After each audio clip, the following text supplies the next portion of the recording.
Let's start with the Vice President of the Italian Biogas Consortium. Yesterday we heard from the President. Angelo Baronchelli is here with us today. Good morning.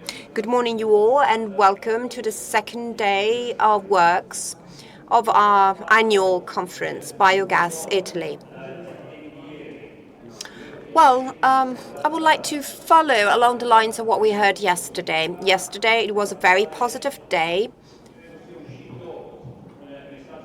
and a very clear message was given. By 2050, we will have to have zero emissions. But to get to 2050, it means to start a journey. And we have to talk today about how this journey has to be organized. We know that when it comes to emissions, the breakdown is 30% transportation, 30% industry, 30% residential sector, and 10% agriculture. So, agriculture can and must propose measures for itself, but it is also in a position of contributing to attaining the goals of all the other sectors involved. Because clearly, they have some pretty important gaps to fill. Piero, yesterday, when drawing the conclusions of the first day, said that the industrial sector in particular, sees an opportunity in the need of attaining its sustainability goals. And according to the industrial sector, agriculture is a possible solution to embark on this journey, because the industrial sector needs renewable fuels, and the only renewable fuel that we have available today is biomethane. So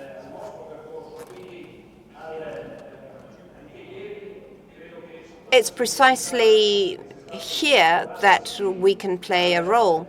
Yesterday, we heard many yeses to the question, is it green possible? But also a few buts. That's what we heard. A few people said, yes, but.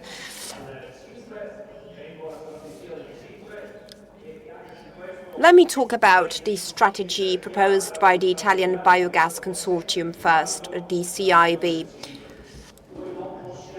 We cannot deny what we have done over the past 15 years regarding the production of biogas and renewable electricity. But we must add value on top of this.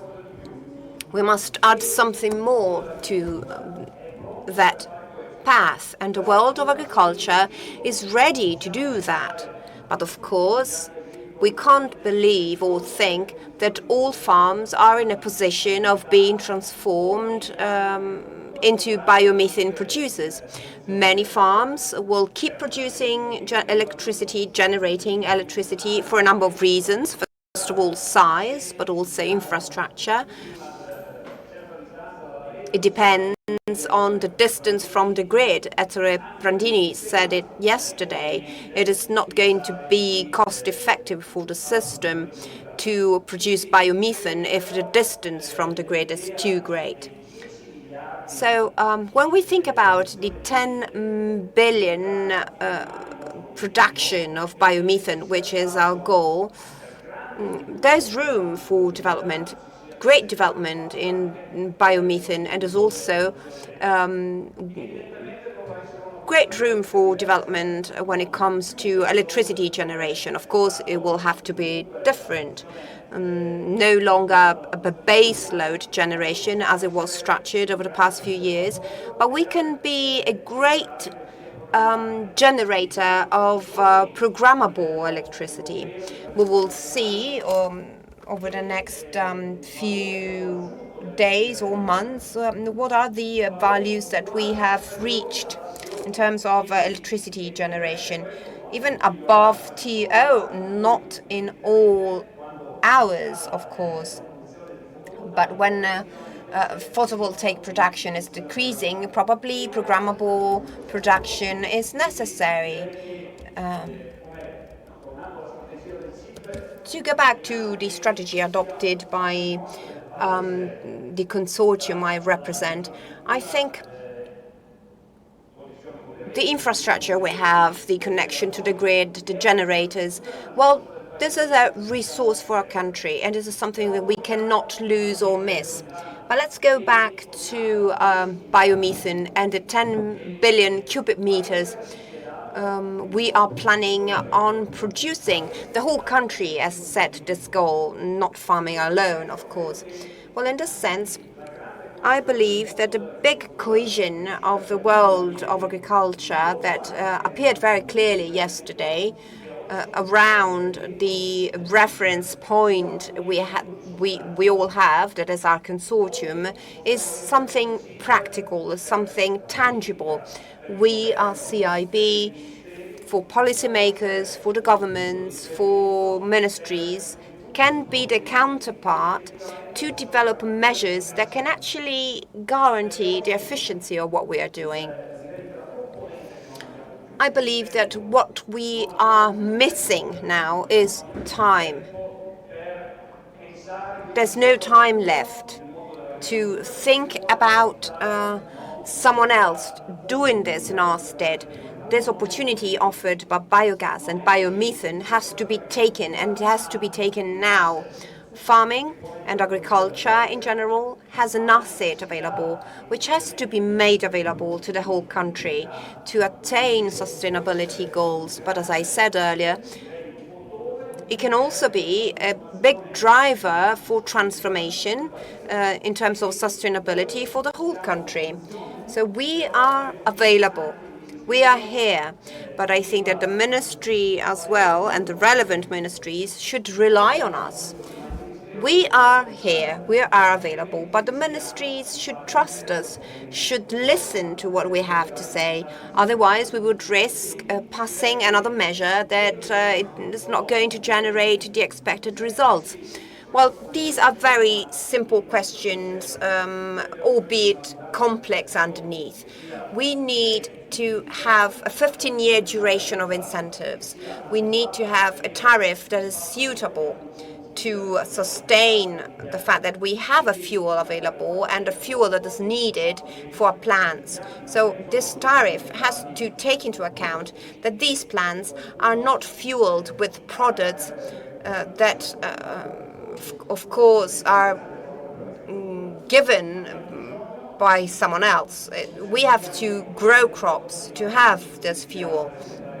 And we need help when it comes to the matrices we use to cultivate, in quotes, this fuel. We want to have sustainable plants, but of course we need to rotation crops, we need to make the soil more efficient. Producing more helps having a more efficient soil in terms of nutrients. And then we heard about bureaucracy yesterday.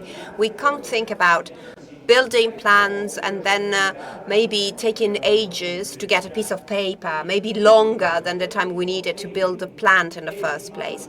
These are all things that must be addressed. These are all questions that have to be addressed, and I guess that CIB has all the technical skills to give a contribution to the lawmakers to make sure that we can actually write down something feasible, something practical that places value on the resources made available by the National Recovery and Resilience Plan. The vision is very clear with respect to where the country is going. So we are at the service of everyone who's in need. We are ready to cooperate. And on this second day of our conference, we want to reinforce the contribution that we can give. We have invited representatives from the industrial sector, representatives from the business environment. Yesterday, we focused on farming and agriculture in general. Today, we are shifting towards the market, towards those who are in need of biomethane. So this day is going to revolve around them. We're going to hear from witnesses coming from the industrial world. The industrial world is feeling the urgency of sustainability solutions. And I think that what we heard yesterday and what we're going to hear today combined will give true meaning to Biogas Italy. And this is what we wanted to have for this event. This is a key moment. We have to leave from here with a change of pace, with a more ability to listen on behalf of everyone, because it's an urgent matter to address. And this is clear to everyone. And we must make sure that our country, that our children, that our grandchildren are going to have a future. The goals set by 2050 are clear, but getting there will need efforts, will need engagement, will need investments that have to be guaranteed. Thank you, and I wish you all the best for today. Thank you.